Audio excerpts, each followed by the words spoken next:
Rich, one of the key ideas in the book is this opportunity gap framework. Where did that come from? Why the phrase opportunity gap? Like, what's the story there? This idea of opportunity gaps really emerged because there have been other scholars who've talked about the problematic nature of focusing on achievement gaps. And for me, as I think about and as I've thought about those gaps, opportunity is the sort of centerpiece of what I've come to understand related to why some young people don't achieve, why some young people don't achieve at the levels in which we might hope they would, and also in terms of how we might think about providing teachers with tools necessary for success.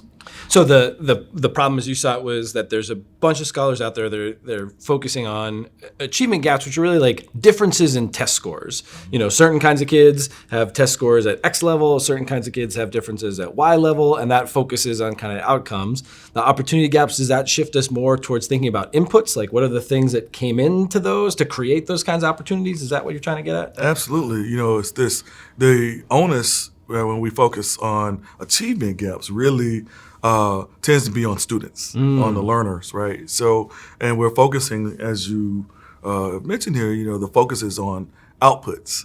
And what we know from good science is that when mechanisms are in place to support our young people, they tend to do just fine, right? In fact, they excel.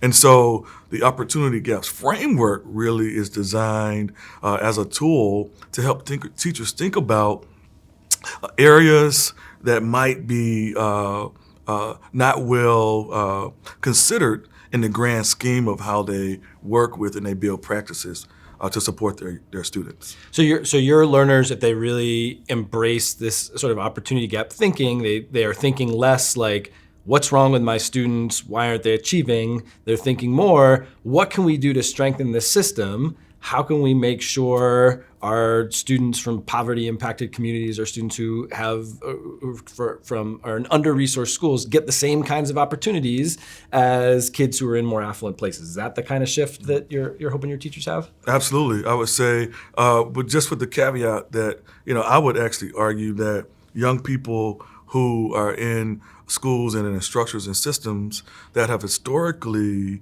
misrepresented, created oppressive and structural and systemic challenges for these young people, those young people actually need more and they deserve more. So rather than sameness, I would say that the idea was really, how do we think about creating systems, mechanisms, tools, and practices to meet the needs of all students? And so sometimes when we talk about systems, we as individuals, we don't see ourselves in those systems. But one of the things that I argue and that I attempt to advance in this work is that individuals make systems. And so each of us has to take our own role and responsibility in terms of helping to build the kinds of systems and the kinds of places that we all want and deserve to experience educative opportunities for all kids. Yeah, and and we all have a sphere of influence. So if I'm a second grade teacher, my sphere of influence might be my second grade team. It might be my whole elementary school.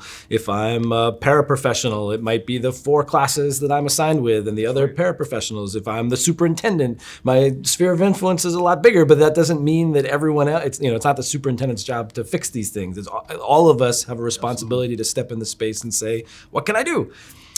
So then you just released the second edition of the book, where the first edition focused a lot on this opportunity gap framework, and the second edition has this whole additional chapter on opportunity-centered teaching. So what does opportunity-centered teaching mean to you? How is this a sort of step forward from just thinking about opportunity gaps? And so in thinking about the opportunity-centered teaching framework, I wanted to move now to a place where teachers were able to draw from now and build practices that center opportunity, but also center the curriculum, instructional practices, assessment practices, relational practices that I believe are essential for teaching and learning across different subject matters, across different grade spans, and the like.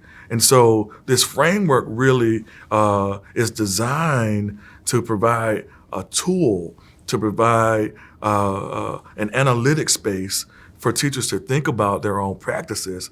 But I don't leave people there. I really try to think about really building on the research I've done over the years, but really committed to providing tools and ideas that teachers might think about in the real work they do with young people.